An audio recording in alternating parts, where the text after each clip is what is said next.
Saudações a todos.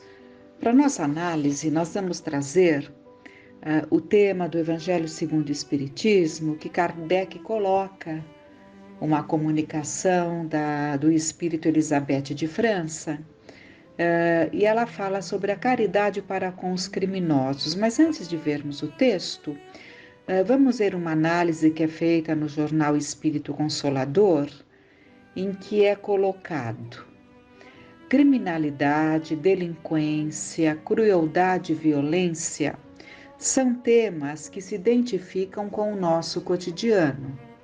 Em pesquisas de opinião pública, quando se indaga quanto às maiores preocupações do homem contemporâneo, verifica-se que segurança se encontra quase sempre entre as três principais.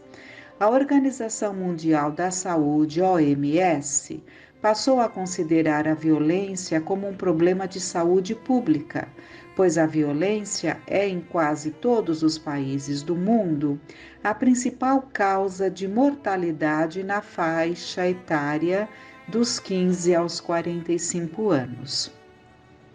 Uma relevante questão relacionada à criminalidade humana é a que se ocupa com a conduta diante do delinquente. O que fazer? Como agir? Em O Evangelho segundo o Espiritismo, Kardec inseriu no capítulo 11, como comentávamos, uma mensagem mediúnica que trata do tema caridade com os criminosos. Uma leitura atenta dessa mensagem nos leva a propor didaticamente 4 atitudes que podem e devem ser direcionadas àqueles indivíduos que vêm assumindo um comportamento antissocial. Então, baseado nessa mensagem do Evangelho segundo o Espiritismo, é colocado ali 4 pontos retirados deste tema, deduzidos deste tema. Primeira atitude limitadora do dano. Indivíduos que ainda não se encontram em condições de viver em sociedade em decorrência de sua ação nociva devem ser afastados dela até que demonstrem atitude mental de mudança de pensamento. O afastamento provisório do delinquente da sociedade tem 3 finalidades: poupar a sociedade de sua ação deletéria, impedir que ele continue agravando seu comprometimento espiritual e levá-lo a refletir em torno de sua ação equivocada através de uma ação corretiva e educadora. Então, todos os estudos que buscamos na doutrina, que nos trazem essa conotação, nós percebemos que existe no plano espiritual todo um processo educativo. E ele vai citar, o texto cita na obra Memórias de um Suicida, recebida pela mediunidade de Ivone Pereira, o autor espiritual relata que no Hospital Maria de Nazaré, que se responsabiliza pelo acolhimento de suicidas, existe um local destinado à reclusão de grandes criminosos, obviamente locais condizentes com a dignidade humana, e que ali são detidos até que demonstrem sinais de arrependimento. Um desses criminosos, Agenor Penalva, ali se encontrava há 38 anos. Então, até já fizemos um estudo na pandemia, durante aí a pandemia, sobre essa situação do Agenor Penalva, Ele era um criminoso ferrenho. E, na verdade, nós vemos ali que existe todo um trabalho, todo um processo educativo de reclusão de espíritos em condições assim difíceis, mas é uma reclusão educativa. Então, estão reclusos, não têm a convivência com os demais até que se apresentem em condições. Então, ali na Colônia Maria de Nazaré, tem o Hospital Maria de Nazaré, tem o manicômio daqueles que estão totalmente enlouquecidos. e tem essa parte ali que seria para esses criminosos que ainda estão longe de um arrependimento. Mas eles recebem todo um tratamento, né? O Agenor Penalva, ele recebia a visita ali do seu orientador todos os dias, naquele ambiente em que ele estava só. E era determinado para que ele pensasse e refletisse. Então, em sua mesa havia livros, o orientador deixava folhas de papel com determinadas tarefas. Por exemplo, as regras de um bom convívio, as regras de um cidadão agindo no bem, quais são os pontos, os deveres em relação aos pais, porque ele falhou muito, além de todos os crimes, ele teve um crime enorme com a sua mãe, né? Indo para a América, abandonando a mãe ali na rua, na miséria, porque ele a abandona e nunca mais se interessa por ela, né? E ela desencarna em condições dificílimas. E então tinha ali, né, aquela ordem do dia. Quais são os deveres de um filho para com os pais? E ele tinha que escrever. Então ele era levado a refletir sobre questões. Então é uma reclusão educativa, que proporciona àquele ser a oportunidade de pensar, repensar e se recompor, né? Coisa que um dia a Terra chegará a isso, né? Com certeza, com muita luta, né? Porque estamos assim muito aquém de tudo que é o ideal para esses processos, né? De de reajuste dos criminosos, né? Para que eles não desencarnem, especialmente nós espíritas que temos o entendimento de que a vida continua, para que eles desencarnem em melhores condições e não se tornem criminosos obsessores no plano espiritual, continuando então a espalhar os seus males. Então não adianta fecharmos os olhos para essa realidade crescente. É preciso que haja o tratamento adequado, né? A pena adequada e o tratamento adequado. E o jornal continua. Comenta Kardec que se não lhes pusesse um freio às agressões, todos os bons seriam suas vítimas e que, confiante na impunidade, retardaria seu avanço. Então é claro que existem as leis terrenas, que ainda são muito falhas, mas elas têm como objetivo, né, fazer com que não se impeça o crescimento, né, da sociedade como um todo, né, que não pode estar como vítimas à mercê de agressões, né? Essa foi a primeira colocação. A segunda dedução, a segunda colocação é a segunda atitude, compassiva. Então, a primeira foi limitadora do dano, a segunda, compassiva. Afirma Santo Agostinho que a justiça não exclui a bondade. Irmã Rosália, lá no Evangelho segundo o Espiritismo, a irmã Rosália, lembra-nos que jamais devemos tratar com desprezo o nosso semelhante. Em verdade, 2 erros não fazem um acerto. 2 erros não fazem um acerto, são apenas 2 erros diferentes. Se agirmos em relação ao criminoso de forma equivalente àquela em que ele age em relação à sociedade, nos igualamos a ele e perdemos a autoridade para corrigi-lo. Lembra Kardec que a autoridade legítima é a que se apoia no exemplo que dá do bem. Assim, a tortura, a desconsideração, a humilhação e o apequenamento do delinquente apenas agravam o rancor que muitos nutrem em relação à sociedade e em nada contribuem em seu melhoramento moral. Né?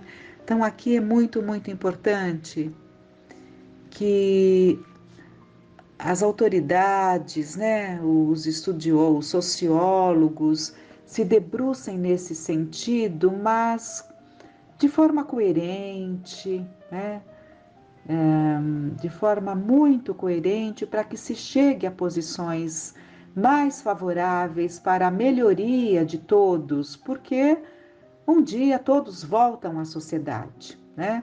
Aqui como encarnados ou no plano espiritual, e é importante que se haja esse olhar, essa condução desses casos tão difíceis, em que não se pode excluir a bondade. Então, nós vemos ali muitas vezes, né, pela revolta. Então, porque a pena é a reclusão. A pena é a reclusão, né? Estar fora, mas verdadeiramente fora, né? Da sociedade. Tendo ali aqueles anos equivalentes à gravidade do seu ato, né? E que tudo isso seja visto de forma bastante equilibrada e necessária, né? Para que haja esse tempo, né? Necessário para que se recomponha, mas é importante que se entenda que é a reclusão e não os castigos, né? Não as grosserias, não o banho gelado. No meu entendimento, eu vejo assim, não vejo sentido no banho gelado. Eu sei que é isso que se entende, mas é a reclusão. É a reclusão que não é fácil, né? Para aprender a voltar a viver em sociedade. E que seja, Deus permita que em tempos próximos tenhamos ali presídios escolas, presídios que educam, presídios que reajustam, né? Porque nós espíritas entendemos isso. Nós temos que entender isso, né? Que o espírito é imortal e ele tem que se reajustar. Hoje, amanhã, ele tem que se reajustar, né? E nós temos que praticar aqui na Terra aquilo que aprendemos com Jesus, né?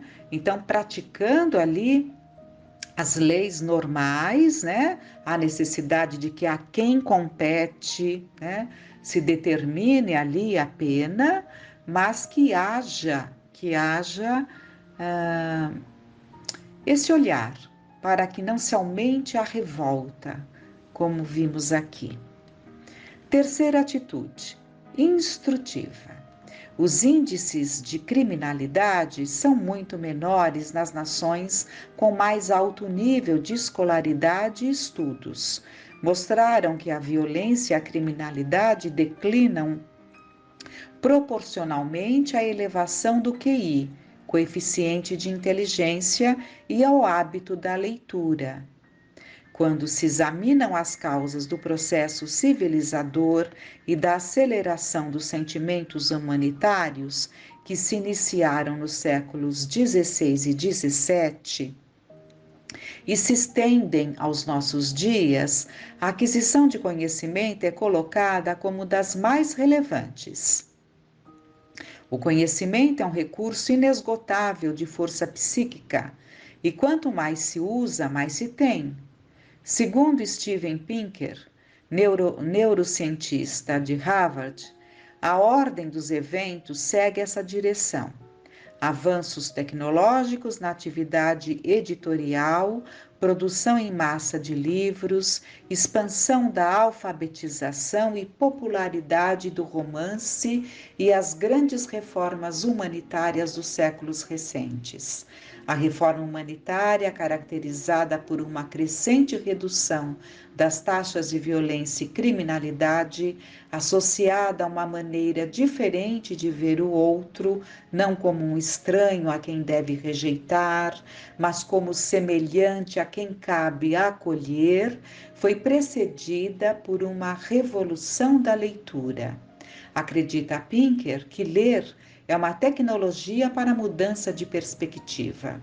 Quando nós temos na cabeça os pensamentos de outra pessoa, observamos o mundo do ponto de vista dessas pessoas e compartilhamos suas atitudes e reações.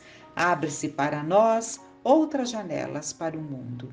Entendemos que as coisas podem ser diferentes, sem que sejam necessariamente melhores ou piores, e encontramos recursos emocionais para acolher o outro. Os romances, nesse particular, trazem à vida as aspirações e privações de pessoas comuns e exercita a nossa habilidade de nos pôr no lugar do outro, o que, por sua vez, nos indispõe contra punições cruéis e outras violações dos direitos humanos. Os filósofos do Iluminismo louvavam o modo como os romances levavam o leitor a se identificar com outras pessoas e sentir por elas um interesse compassivo. A boa leitura, educadora, educativa, né? Os romances que nos ajudam a mergulhar ali na mente do outro, quanto se aprende, né? Então é a boa leitura, o aprendizado. Isso é muito importante. E a quarta atitude que o texto coloca é a educadora. Agenor Penalva, asilado no Hospital Maria de Nazaré há 38 anos, recebia a visita diária de um sacerdote psicólogo que dialogava longamente com ele, apresentando-lhe os princípios fundamentais da ética universal da criatura humana. Embora as leis morais existam na consciência humana, muitos de nós as esquecemos e torna-se necessário que nos sejam lembradas. Comenta Kardec que não há culpados que se não possam regenerar por meio da persuasão e do exemplo. Os espíritos mais perversos acabam por corrigir-se com o tempo. O fato de muitas vezes ser impossível regenerá-los prontamente não importa na inutilidade de tais esforços. Mesmo a contragosto, as ideias sugeridas a tais espíritos fazem-nos refletir. São como sementes que cedo ou tarde tivessem de frutificar. E esse deve ser ali o tratamento em relação a todos nós, espíritos encarnados ou desencarnados, essa oportunidade educativa, educadora, de recebermos a educação adequada. É pela educação que a humanidade se salvará, está muito claro ali nas palavras de Kardec, né?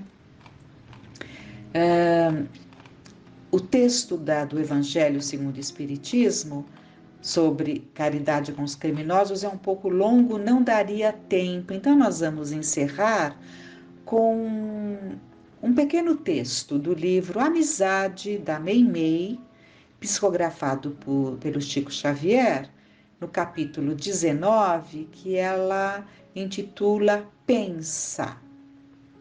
Reconheces-te muitas vezes no mundo como quem se vê num campo de imensa luta. Duelos entre a luz e a sombra, forças antagônicas do bem e do mal. Os ângulos do contraste estão em várias frentes: rádio, televisão, imprensa, lares e praças. Leste o noticiário em torno do homem que exterminou a existência de pessoas queridas, entregando-se depois às tramas do suicídio. Viste a foto de outro que se responsabiliza por assaltos e agressões. Estudaste a fisionomia da mulher que enjeitou o filhinho para não arredar-se da aventura. Conheceste o drama do jovem revoltado que se fez incendiário nos desvarios da indisciplina. Registraste as ocorrências tristes desencadeadas por aqueles que resvalaram na delinquência, conturbados em processos obsessivos. Contempla as áreas de conflito e conquanto amando a dignidade do bem, Não censures as vítimas do mal,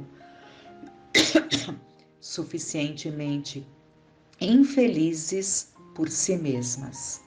Os que ferem são os verdadeiros feridos, e todos os feridos são doentes. Abençoa. Deixe-me fazer aqui um comentário.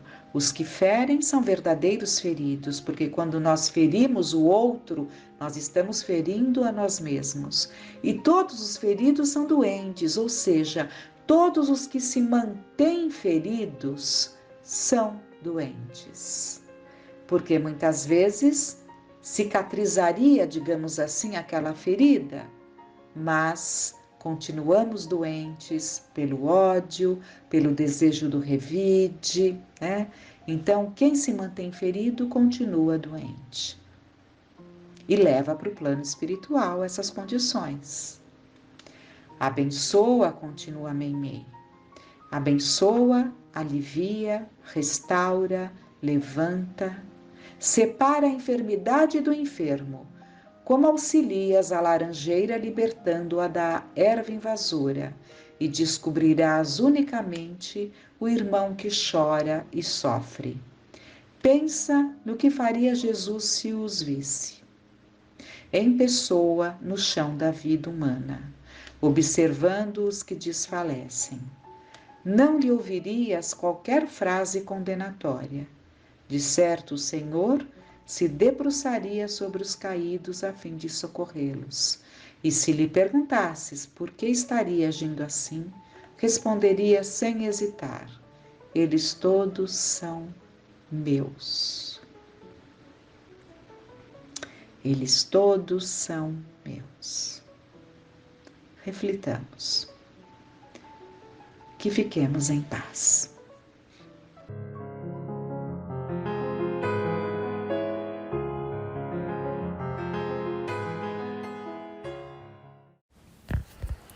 Olá, tudo bem com vocês? Hoje nós vamos ler um tema que está no livro O Semeador de Estrelas, da médium Sueli Caldas Schubert. Esse livro não é uma psicografia, é um livro, uma coletânea de palestras e de relatos do médium Divaldo Franco, onde Sueli não só registra-os aqui de forma fidedigna, né, tal qual ocorreram e foram relatados por Divaldo, mas faz observações no final de cada uma dessas palestras, com o intuito de trazer o esclarecimento, seja através do esclarecimento do evento mediúnico, da mediunidade, e também com relação à reflexão, à parte moral da doutrina espírita. Como nossos encontros passaram a ser semanais, eu achei importante nós trabalharmos esse livro, porque é um livro muito interessante. Então, ao longo aqui dos próximos sábados, provavelmente nós pegaremos 3 ou 4 palestras do Divaldo para estudarmos, né? Eu acho que vai ser muito rico para nós. Vamos lá. É o capítulo 23, Nas Mãos de Nilson. Eu costumo falar do tema antes, mas eu vou deixar para que depois, no conjunto das reflexões apresentadas pela Sueli, ajude a todos a conseguirem identificar o tema central da palestra do dia. Nas Mãos de Nilson. Nilson foi um dos fundadores da Mansão do Caminho. Ele desencarnou em 2013, aos 89 anos. Ele conheceu Divaldo Franco em 1945. Divaldo tinha 18 anos e Nilson tinha 20. A Mansão do Caminho, a fundação da Mansão do Caminho, ocorreu em 15 de agosto de 1952. Portanto, agora no próximo 15 de agosto de 2022, a mansão fará 70 anos. Se Nilson estivesse encarnado, ele teria 97 anos, né? Divaldo completou recentemente 95 anos. Então, só para que seja contextualizado quem era Nilson, quem foi Nilson. Então, Divaldo começa. Neste mesmo lugar onde íamos periodicamente, ocorreu um outro fato e que envolveu Nilson. Nós íamos com as crianças e as tias, são as crianças da Mansão do Caminho, né, tuteladas ali naquela ocasião. Depois Divaldo vai falar exatamente quando isso aconteceu. E é importante que todos nós façamos uma reflexão, porque é uma situação tão corriqueira que poderia acontecer conosco nos dias de hoje. A casa era modestíssima. Nós deitávamos até no chão. Levávamos alguns colchões, a casa tinha umas 3 camas e umas 30 pessoas. Mas era esse um desses lugares preservados pela divindade para o contato com a natureza. Então aqui já dá para a gente entender que era uma casa aí de veraneio, né? Já num lugar, numa praia afastada. E quem nunca, né? Foi numa casa aí alugada, com a família, com amigos, onde tiveram aí que alguns dormiram no chão, né? E Divaldo tá colocando que era um lugar modestíssimo. Então ia ele, o Nilson, as tias da mansão, algumas crianças, e não havia estrutura para todo mundo. Mas era um lugar agradabilíssimo, né? Como ele fala aqui, preservado pela divindade para o contato com a natureza. E o quanto a natureza nos traz refazimento. Quem dera todos nós pudéssemos, ao menos uma vez por semana, ter um contato com a natureza. Praia virgem, deserta. Numa dessas vezes, num domingo, nós ficamos na praia com as crianças e as tias. Depois fomos almoçar e deitamos para repousar um pouco. Totalmente típica essa situação, né? A gente vai para a praia, vai todo mundo, quando volta depois do almoço vão dormir, né? Alguns vão dormir, outros vão fazer alguma outra atividade. Depois de 1 hora, mais ou menos, ouvi um grito de socorro. Eu disse assustado: Nilson, tem alguém se afogando, gritando por socorro. Veja que isso aqui é Divaldo narrando. Então ele estava ali, né, tirando uma soneca e de repente ele ouviu esse grito e imediatamente ele chamou Nilson. Levantamos, subimos no peitoril da janela para olhar o mar e naquela imensidão não vimos ninguém. Joana me apareceu e avisou. Joana de Ângeles, a benfeitora que está ali sempre junto de Divaldo, né? Na maior parte dos tempos ali orientando o Divaldo. 2 das tias estão correndo perigo de vida. Corram nessa direção, porque a correnteza as está levando para o mar alto. Vejam, através da mediunidade de Divaldo, ele estabelece esse diálogo com Joana. Não é Nilson que está conversando com ela, e sim Joana está ali descrevendo a situação e apontando para Divaldo o que poderia ser feito. Eu não sei nadar, mas Nilson sabe. Saímos a correr na direção indicada. Maria Seipel e Carmen Prazeres haviam sentado em uma jangada que estava ali e, sem se darem conta, a jangada começou a se deslocar. Quando perceberam, já estavam longe da praia. Entraram numa corrente marítima e isso é uma outra situação que também pode ocorrer, né? Durante as férias, durante um passeio de final de semana, pessoas montaram uma boia, né? E não se dar conta quando vê já está mais afastada e começa essa situação de perigo. Foi o que aconteceu aqui. Maria, muito nervosa, segurou-se. E Carmen saltou para ver se nadava, mas não conseguindo, apegou-se à borda da jangada que as carregava. Então, ali no desespero, uma tentou pular, né? Pulou na água para tentar nadar, não conseguiu e se agarrou. Então, uma estava em cima dessa jangada e a outra estava segurando. Então, vi Joana erguer-se e com o manto abrir os braços, como se estivesse empurrando a frágil embarcação para a praia. Então, Divaldo ali na praia, através de sua vidência, ele vê o espírito agindo.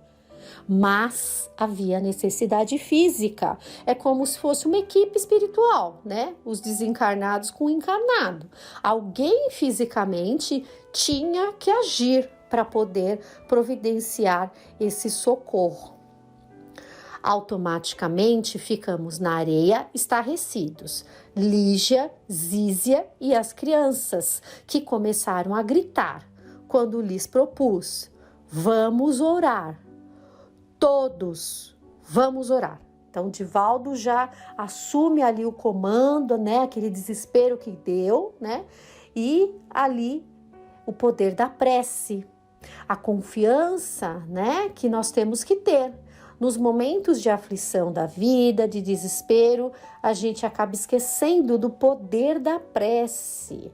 Então, Divaldo, muito sabiamente, né, era ali o auxílio que eles poderiam dar para o amparo daquela operação de resgate. Era a prece, era a confiança, até mesmo para emanar confiança para quem? Para o Nilson, né? Só o Nilson sabia nadar.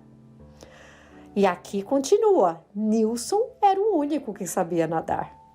Então, era o único que poderia ser um instrumento útil desse trabalho em equipe. Quem ia fazer esse resgate? Joana de Ângeles, conduzindo, intuindo, inspirando, amparando, e Nilson ali nadando e visando, né, buscando tirar as duas senhoras ali daquela situação difícil.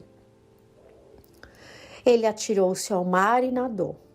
Pegou primeiro Carmen, que estava quase se afogando fora da jangada, e pediu a Maria que tivesse calma.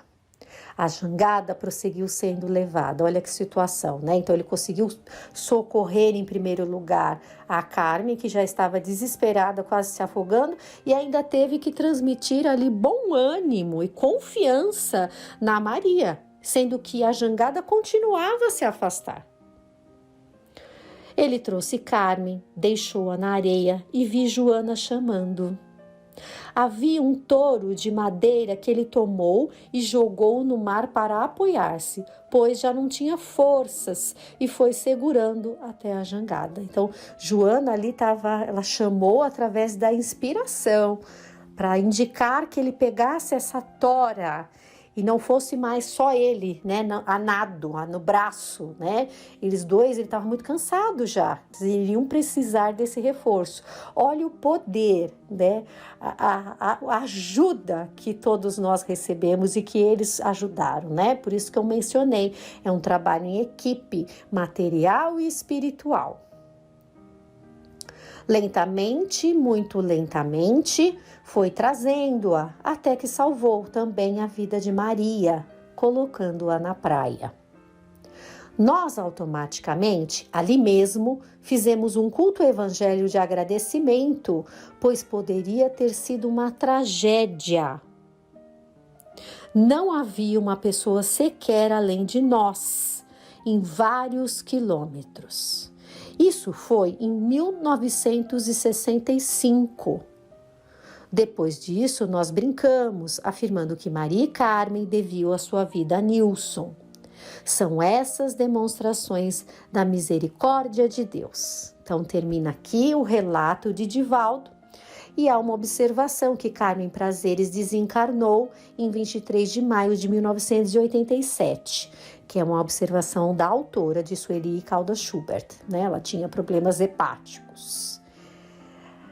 Kardec nos traz, no livro dos Espíritos, no capítulo 2, que é Lei de Adoração, a questão 659, que fala que pela prece podem se propor 3 coisas: louvar, pedir e agradecer. Então, se nós passarmos aqui para o relato do Divaldo, foi feito um pedido em conjunto ali, né? Quem estava na praia, em prece pela vida da Carmen e da Maria, né? Porque para que esse resgate ocorresse e que todos saíssem bem de lá. Depois, Divaldo muito, né, sabiamente também faz a prece para louvar a Deus e agradecer, né? Eles agradeceram que tudo ocorreu bem.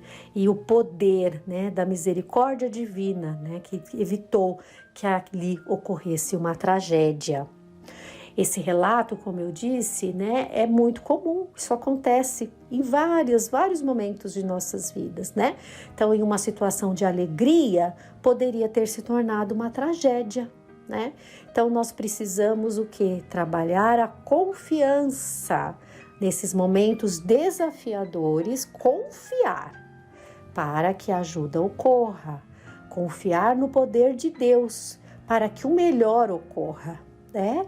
E que a gente se mantenha sereno e busque ali quem puder ajudar, que faça essa ajuda, esse auxílio, e os outros se manterem em sustentação da prece, para que essa equipe encarnada e desencarnados, né, possam agir em nome de Deus e em nome de Jesus e contornar a situação, se essa for a vontade do Pai. Se não for, para que os efeitos sejam os menores possíveis, né?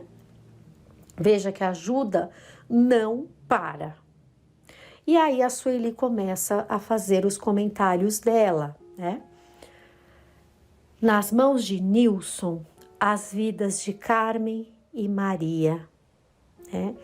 Então, Nilson, ele agiu sobre a inspiração de Joana, né? Sobre o amparo de Deus e de Jesus, que ali ficou a coragem, a disposição dele em ajudar e, acima de tudo, a confiança. Da confiança que ele iria conseguir, né? Com certeza ele não titubeou e ele estava tão ali em sintonia que depois do primeiro resgate ele foi amparado ali pela inspiração de Joana para que ele utilizasse esse touro de madeira para auxiliar no segundo resgate, né? Então, a disposição dele, a boa vontade que nós temos que ter em ajudar. Às mãos de Nilson, Joana confiou o salvamento, né? Ele foi um instrumento útil e ela sabia que era ali, todos que estavam lá iriam auxiliar, mas quem iria ter a missão, evidentemente, era Nilson. Nas mãos de Nilson Pereira, por algumas vezes, a vida de Divaldo. E de fato você vê, porque tantos anos que eles conviveram juntos, algumas situações, inclusive relativas à saúde de Divaldo, foi Nilson que estava ao lado dele, né, amparando, ajudando. Situações que, como Divaldo ficou ali à frente da divulgação, das palestras, fora do Brasil inclusive, precisava de uma pessoa ali dentro da Mansão do Caminho, sendo ali um coadjuvante ativo. Então, dentro de uma casa existem várias pessoas, vários trabalhadores que estão ali para manter a casa, né? E Nilson fez esse trabalho brilhantemente. Nessas abençoadas mãos, o labor do bem se desenvolve e se mantém constante. Então, o trabalho incansável dele à frente da mansão, né? Há relatos que ele dormia 4h30, 5 horas por noite. Então, ele estava sempre ali em atividade. E quanto mais a gente se coloca à disposição, mais ajuda a gente tem e mais a gente pode fazer pelo bem. Essas mãos seguras e firmes de irmão, de amigo, de pai, são mãos de sustento, de apoio, de bondade para a vida de Divaldo, né? Então, um parceiro, um grande amigo, como se fosse um irmão. E eu achei muito interessante como a Sueli coloca aqui, né? Sustento, sustentação, como nós precisamos de amigos queridos que vibram por nós, pela nossa vitória no bem, né? Que são pessoas ali que servem como alicerce, vão nos sustentando, nos escoltando, amigos preciosos, irmãos, familiares preciosos, né? Aqueles que nos acompanham, que são nossos contemporâneos, que encarnam junto e perto da gente, para que a gente prossiga, né? Mãos fortes e belas que falam de um coração bondoso e fiel. mãos que aram e semeiam a leira dos corações. Inclusive, né, ele tinha um trabalho muito intenso de doutrinação mediúnica, junto a muitos espíritos necessitados, desencarnados, né, espíritos que chegavam ali e que necessitavam ser doutrinados. Então, olha a grandeza e o trabalho dele, né, ali incansável, né? Exterioriza uma alma com muita virtude, né, disposta à ação, ao trabalho, à atitude. Mais um outro trecho que ela, para encerrar, né, são dois comentários que ela faz. A Sueli. A magnífica e comovedora visão de Joana a proteger a jangada com as tias é por demais significativa, pois expressa os cuidados, o zelo com que os benfeitores da vida maior cercam a nossa vida.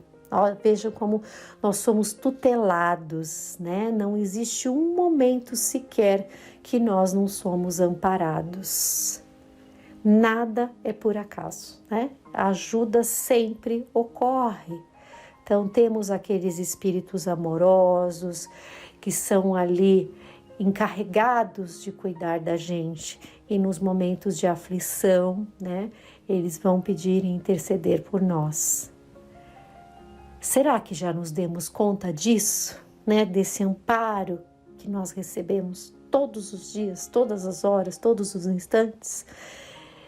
O episódio merece uma reflexão mais profunda de cada um, né? Sueli Caldas Schubert termina com essa frase. Então, que a gente possa refletir se nós conseguimos perceber, né, a grandiosidade desse auxílio, desse amparo que ocorreu nessa situação relatada pelo Divaldo, e compararmos com as nossas vidas, porque em tantas outras, né, ao longo desta encarnação e das outras encarnações, nós fomos muito amparados, muito envolvidos, muito assistidos, né? Deus não deixa de nos amparar. Então, que nós possamos sintonizar com esse amparo, se for para nós, se nós precisarmos de ajuda, que a gente tenha a coragem também, a confiança da prece, a confiança nos desígnios de Deus, que seremos auxiliados e amparados da melhor forma possível, que seja feita a vontade de Deus. E que se formos nós, aqueles em condições de auxiliar, que nós possamos ser um instrumento útil da espiritualidade, né? Porque eles vão buscar aqueles que vão ter as condições de auxiliar alguém em aflição, alguém em perigo, alguém que está passando por uma doença difícil, alguém que precisa de uma frase, né, de um livro, de uma palavra, de um apoio, de uma sustentação. Então, que nós possamos confiar e trabalhar em conjunto com a espiritualidade, que o amparo e a assistência sempre ocorrem.